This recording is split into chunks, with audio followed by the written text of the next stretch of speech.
Hello, fellow peasants. Today I'll be reviewing 2009's The House of the Devil.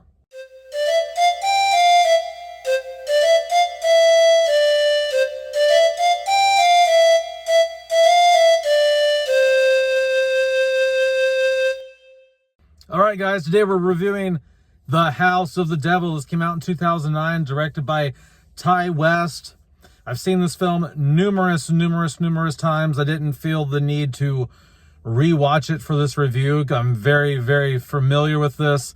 This is in my top 10 horror films of all time, if you believe it or not. Some people might go, really? Your top 10? Jesus. I don't think it's that good. I really like it. It really stood out to me. It made an impression on me.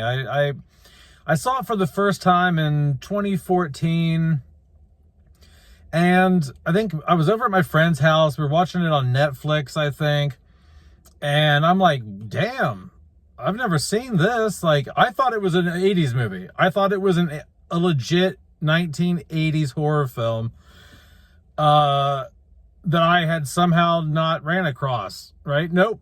Came out in 2009, and it was just shot so well.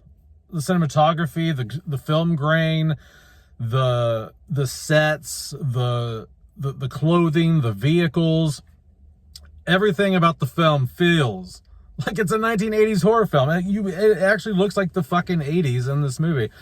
And so I remember just being blown away by the look of the film, the tone of the film. I mean, just this film is like firing on all cylinders. So what is House of the Devil about? Well, this young girl, she's at college, and she's looking for an apartment. She finds one that she really likes, but she doesn't have the down payment, you know, and she finds there's a babysitting opportunity on, like, there's like a community section board at her college where people post things, you know, like for jobs and other things happening in the community on campus. And she sees a listing for someone needing a babysitter. And she's like, oh, this is my opportunity. I can babysit for one night, get the money I need for my deposit on my apartment. And so she goes out to this house with her friend. Her friend goes out to the house with her to drop her off.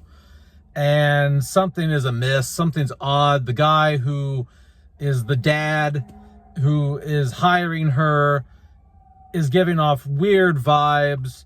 The baby's upstairs supposedly, but then it's not actually a baby. It's just like, it turns out to be his mother that she's babysitting, and her friend's like, no.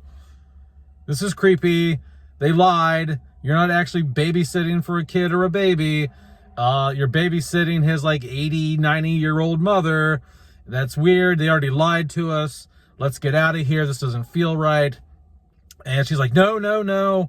I need the money. I need the deposit money. It's just for a few hours.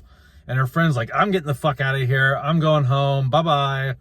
And I'm not going to go into a whole lot because if you haven't seen this film, I'm not going to spoil it by going into a lot of detail because I think it's definitely worth a watch. If you like scary movies, you like old school, late 70s, early 80s horror films, you like films dealing with the occult, it's just a good, you're trying to piece this together. You're like, what exactly is going, like the whole film, you're just like, what's going on? Who's behind it? What's the motive? What's the, what is in this house? What is trying to get her? What is trying to kill her? And so I just love that part of it. So my positives of the film would be, I just love the whole mystery of what exactly is going on. What is in this house with this girl? Like, because she's downstairs in a lot of the film, just like bored, watching TV, eating pizza, playing pool, dancing around with her Walkman headset on. And the whole time there's just this dread of like, what is upstairs? Is it going to come downstairs and get her? Because something's up. Something's up, but you don't know the whole time. So I feel that tension, that suspension of you knowing the threat, what the threat is a lot of fun, a lot of fun. And once again, style, aesthetic, editing, cinematography, everything here just feels 1980s. It's a well done period piece. The acting in here I feel is really done really well. The payoff in this I think is totally worth it. It's fucked up, but it's a good payoff. It all makes sense in the end when it does come together.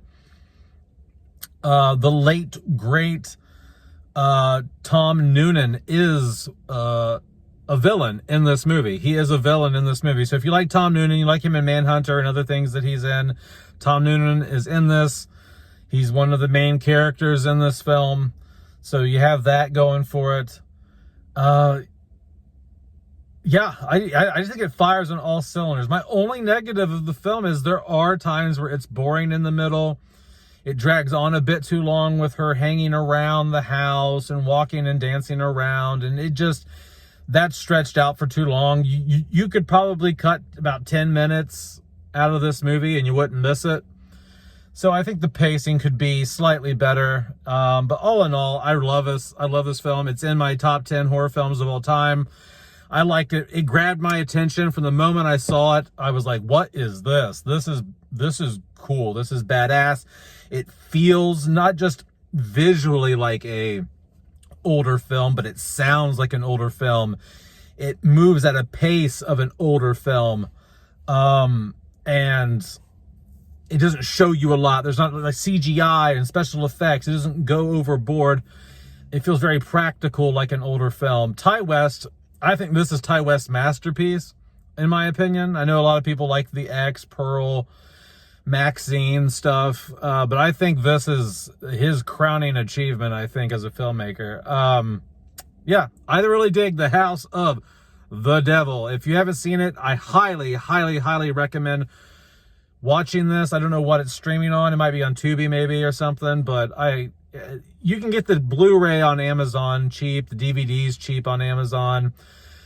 Do yourself a favor and check this out. All right, guys, have a good one, peasants. Peace out.